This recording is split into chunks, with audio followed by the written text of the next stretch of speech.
Okay, hey everybody, and welcome back to Mission Impact. If this is your first time catching us, my name is Tracy V. Allen. I'm the owner of Impactors Management Group, and I'm here with. Hey y'all, I'm Tyboon. I am owner of Tyboon Enterprises. I work mostly with nonprofit organizations, helping them to move from startup and struggle to sustainability and success. All right. What's up? So today we're going to be talking about Giving Tuesday. It is that time of the year. It's giving season. That's what I like to call this time of the year, right? It's Mhm. giving season. We're in November, and Giving Tuesday is right around the corner. And most charities, charitable organizations are gearing up to see how much of your money they can get, right, during this Giving Tuesday season. So that's kind of what we're going to be talking about today. So, Ty, do you want to start? Yeah, I have a love-hate relationship with Giving Tuesday. So I'm Yeah. gonna go ahead and put that out there really quickly, right? It's fun, like Tracy said, tis the season to be jolly, and people are giving, and you have all these, everybody's heart is full with compassion and hope and love and charity, and they people want to support you. Plus, we're going into the end of the year, and folks who still got a couple of dollars that they need to write off are Mhm. willing to throw them at you at this time of year. The reason, and that's the love part of it, right? I'm going to talk about the hate part of this love Mm. hate relationship. Um, a lot of organizations, Tracy, are not ready for Giving Tuesday. You I know, agree. my problem or my concern with those organizations is that we have, 10 months before November, and for a lot of organizations, we don't see them until November. Mhm. Nobody shows up until Giving Tuesday. And then the Giving Tuesday comes around and they're like, give to me. This is my organization. We need to raise some money. And folk on the giving end are kind of looking like, who are you? Like, you haven't been visible. We don't know what you do. We don't know how you do it. We don't know anything about your organization or your mission, yet you are wanting us to support something. We don't trust you, and you kind of popped up out of thin air asking for Mhm. support on this given Tuesday, and then these organizations are left frustrated and defeated because Giving Tuesday was not successful for them. Not even considering the fact that one reason why is because they did not build relationships and they were not visible leading up into the first Tuesday after Thanksgiving. This is a process. Not even one of the reasons why. It is the main reason why it is not successful. hmm And I mean, it's wow because you'll see, platforms like Facebook, for example, there's a strategy to that whole matching thing that they do. Right. People kind of get lost in that. Giving Tuesday is loud. You have people who are, established organizations out there, and they're in the mix with these smaller organizations, and everybody is screaming on Giving Tuesday. Mhm.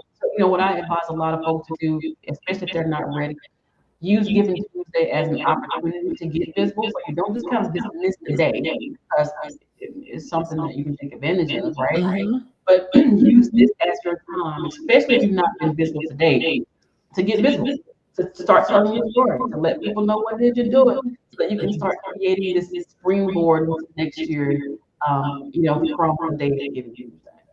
Yeah, I agree. Um, like you said, the main reason why a lot of people or a lot of organizations are not successful with Giving Tuesday and their year end fundraising campaigns, which we're going to talk about next, is because they have not been visible all year.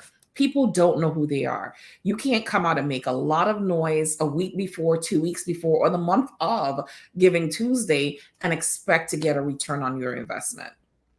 Okay, it goes back to the know, like, and trust factor. They don't know you, so they can't like you, and they can't trust you, right? So making yourself visible throughout the year, telling your impact stories, just building relationships, building partnerships, building not treating people like ATM machines, because that's what it comes off like when you're just coming out and trying to solicit for Giving Tuesday and the end of the year. It comes off as like it's a money grab.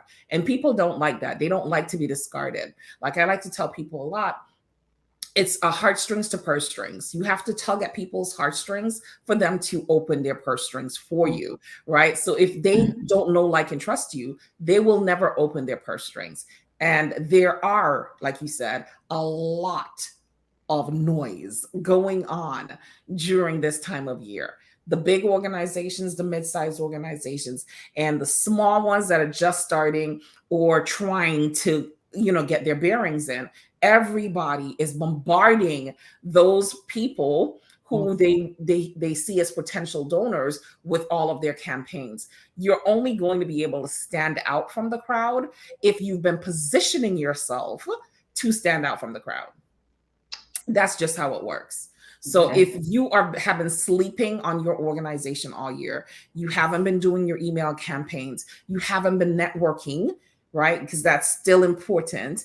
Networking outside, in person, you have not been building the knowledge base around and the awareness around your campaign and your organization and the causes that you support, you're not going to be successful at these campaigns at the end of the year.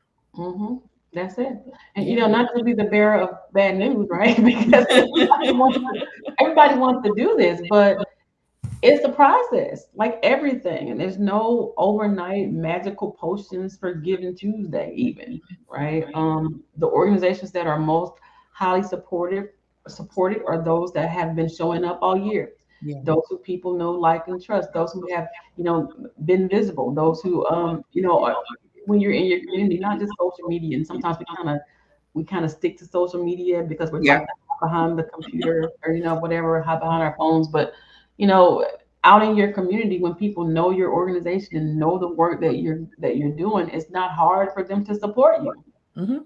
For some people, the first time your community ever heard about you was Giving Tuesday. Right. When you were asking for When funds. you're asking for money. Hmm. That's not cool by any means. No, it's not. So, like Ty said, if you have not been visible all year, you have not been mounting an awareness campaign all year, getting in people's faces with your organization and your impact stories, however you were doing that, whether it was in the form of soap operas or, whatever you were doing, use Giving Tuesday as your awareness campaign. So you start warming the audience to you. You're not really asking them for anything. You're telling them about the impact that you're making. You're showing them the inside of your organization, getting them familiar with you so that you can start developing a relationship with them, doing that know, like, and trust factor work, right? Then Mhm. come January, February, March, you can start then soliciting. But you Mhm. don't want to solicit before people actually know, like, and trust you. Know, like, and trust, right? And I tell people all the time, people will trust you with stuff before they trust you with money, Money. right? Yeah. Because money is hard to come by It's for a hard lot to of come people. by. Yeah. Even asking people to can you commit to volunteering for my organization? Mhm. Those kind of things instead of asking them for cash. Mhm. Um, could be successful, especially if you've been at least a little bit visible and people know what you're doing, but you're not in a real place where, like Tracy said, positioned to ask for major financial support. Think about other things that you might be able to use to help your organization move forward, that will help to establish that level of trust that will spring you over. I'd much rather give you a bottle of water than to give you $3 if I don't know you. Because and $3 is not a whole lot of money, but I don't know you. Right. Think about the homeless people in the Walmart parking lot, right? If I'm at Walmart and I bought a couple grocery or whatever, and somebody walks up and says, I'm hungry. If I have grocery in my car, I'm usually more likely to go into my grocery bag and give them something that they could eat.